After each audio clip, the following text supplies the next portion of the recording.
Hello, welcome back to Mehru's vlogs. ഇപ്പോൾ മാമ്പഴക്കാലമൊക്കെ അല്ലേ, നമുക്ക് ഇത്തിരി മാമ്പഴ പുളിശ്ശേരി ഉണ്ടാക്കി നോക്കാം. അപ്പോൾ ഞാനിവിടെ ഒരു 10 മാങ്ങ എടുത്തിട്ടുണ്ട്. അപ്പോൾ അതിൻ്റെ തൊലി ഒന്ന് കളഞ്ഞെടുക്കാം.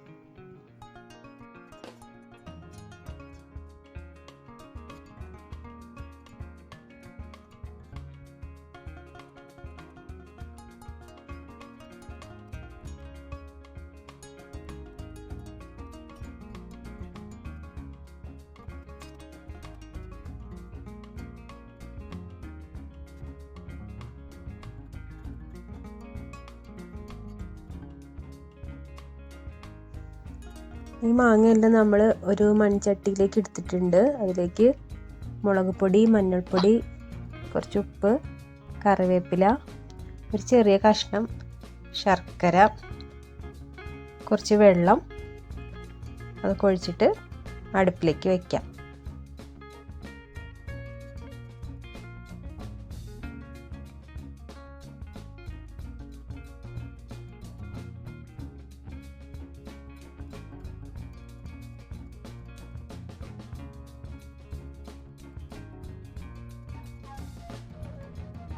ഇനി നമുക്കിതിലേക്കുള്ള അരപ്പ് തയ്യാറാക്കിയെടുക്കാം. ഒരു മിക്സിയുടെ ജാറിലേക്ക് തേങ്ങ, കുറച്ച് ചെറിയ ജീരകം, ഒരു പച്ചമുളക്, കുറച്ച് തൈരും ഒഴിച്ചിട്ട് ഒന്ന് മയത്തിൽ അരച്ചെടുക്കാം.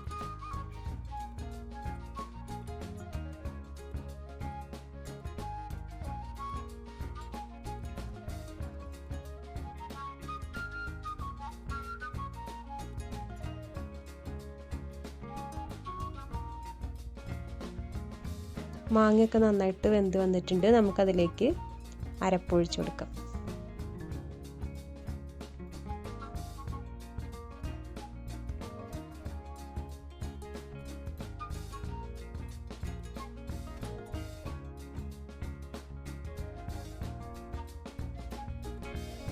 ഒരു കപ്പ് തൈരാണ് നമ്മൾ എടുത്തിരുന്നത്. അത് കുറച്ച് തേങ്ങ അരപ്പിലേക്ക് ഒഴിച്ചു.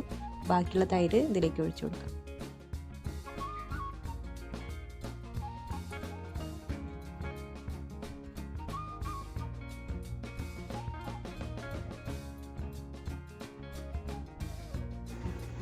അരപ്പൊക്കെ ഒന്ന് തിളച്ച് വന്നിട്ടുണ്ട്. ഇനി നമുക്കിതിലേക്ക് താളിച്ചിടാം.